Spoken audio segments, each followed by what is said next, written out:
Today we're going to make a riff on the jungle bird called the Junglefowl. We'll be replacing the Campari for Cocchi Americano, making this a little bit brighter and less bitter than your typical traditional jungle bird. The inspiration for this came from my crusade to try to force Cocchi into Tiki Cocktails. When I was looking for tropical drinks that call for Cocchi earlier this year, I came across a shore leaf spritz, which I'd already shared here and did a video for that. I'll leave a link in the description. And I came across a jungle bird variation from Alton Brown's website that used Cocchi Americano Rossa instead of Campari. So I ran with that idea, and that's how we got here. I asked the Make and Drink Discord and Patreon community for some feedback on a template Cocchi Americano version that I shared, and some unique conversations came up. Initially, most even, didn't think that the version was bitter enough, that a real jungle bird needed to be bitter. And that makes a lot of sense because many come to the jungle bird from a modern perspective. The Giuseppe Gonzalez version calls for 1.5 ounces of pineapple juice and 3/4 ounces of Campari, and the Smuggler's Cove version bumps that up to 2 ounces of pineapple juice, both versions with 1.5 ounces of rum, and both call for 3/4 ounces of Campari, which would make it bitter. As for the origin of the drink, many look to the recipe shared by Beach Bum Berry as the original, and that version that was sourced from Beach Bum, he calls to the New American Bartender's Guide from 1989. And that recipe calls for 4 ounces of pineapple juice, 1.5 ounces of rum, and 3/4 ounces of Campari.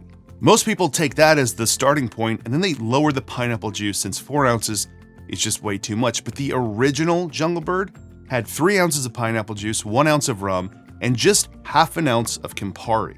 For the most part, this recipe was lost to time and was reintroduced to us in 2020 and shared by Thirst magazine.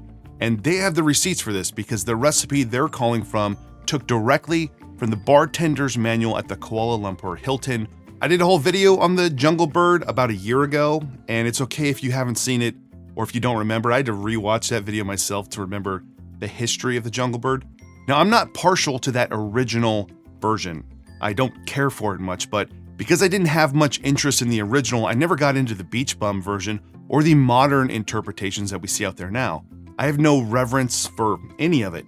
And what's interesting is that no one cares about that original Jungle Bird that had 3 ounces of pineapple juice, 1/2 ounce of lime juice, 1/2 ounce of simple syrup, just 1 ounce of rum, and only 1/2 ounce of Campari, making it very sweet and not very bitter.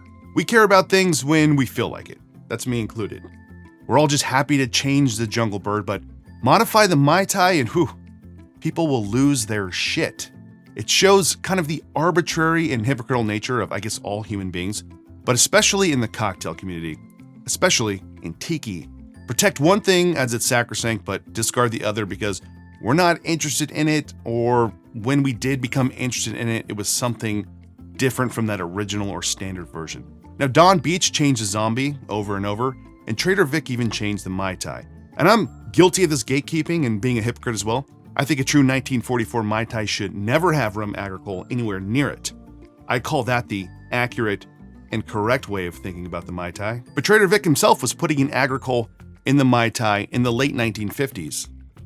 And when it comes to that original Jungle Bird recipe, the one that was recently shared by Thirst magazine, no one really cares about that original one.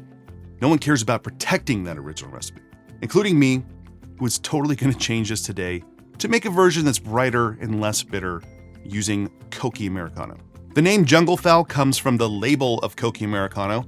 It's easy to miss, but the logo for Cocchi Americano is a rooster in the style of Italian Futurism. Cocchi Americano claims it's because it awakens the appetite. And when I was looking for alternative names, I came across the Junglefowl, which is an ancestor of the rooster, and it's essentially a type of jungle bird. So it's kind of even just right itself right there.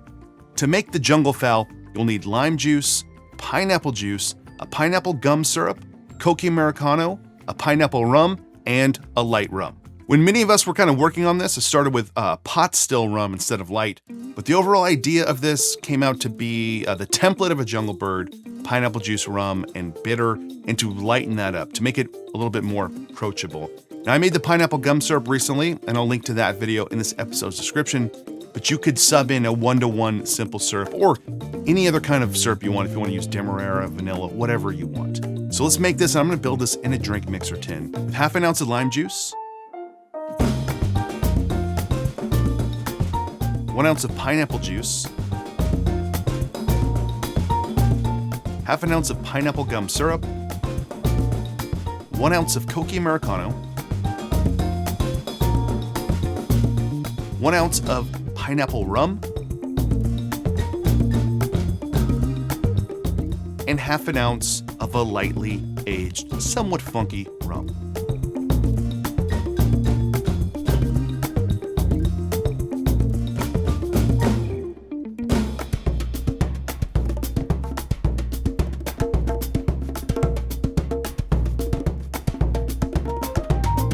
The original Jungle Bird would have been served in a bird mug with an orchid, cherry, and slices of lime and orange, so we'll pay tribute to that with this garnish. So there you go, the Junglefowl.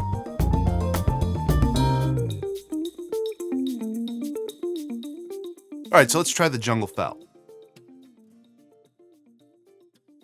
First thing you get is the pineapple juice, the pineapple gum syrup, the sweetness from that, as well as like a lingering, a lightly bitter finish from the Cocchi Americano, which is a cleaner bitterness than Campari and leans more on the quinine flavor, similar to like tonic or tonic syrup. It doesn't have those flavors of a dark rum or Campari, so that's where it is kind of totally different than a traditional normal Jungle Bird. But if you're a purist here and you're like, that's not a Jungle Bird, I can promise you, I bet almost every single one of you, if not every single person, has never had an original Jungle Bird as made famous at the Kuala Lumpur Hilton, unless you've had one of those with the 3 ounces of pineapple juice and just half an ounce of Campari. That's the one, if you're trying to be a purist, you should judge it against. But the intention here is not to be a pure Jungle Bird. It's to be something different, to use Cocchi Americano, integrate something that's just lighter and brighter and a little more refreshing, but still keeping the pineapple juice and the bitterness you're getting from the Cocchi Americano. So if you're looking for something different and you want to use more of this Cocchi Americano, try it in this. If you don't have that pineapple gum syrup, go ahead and use something else. That will intensify that pineapple flavor and give a little more body to the drink. So if you do try this, let me know in the comments below. You know what? Let me know what your favorite Jungle Bird recipe is as well in the comments below. I am interested. I'd like to see it. And if you want to support this channel, just like the video below, subscribe to the channel if you haven't already. You can check out the Patreon page if you want to support this channel even further. And otherwise, see you on the next one.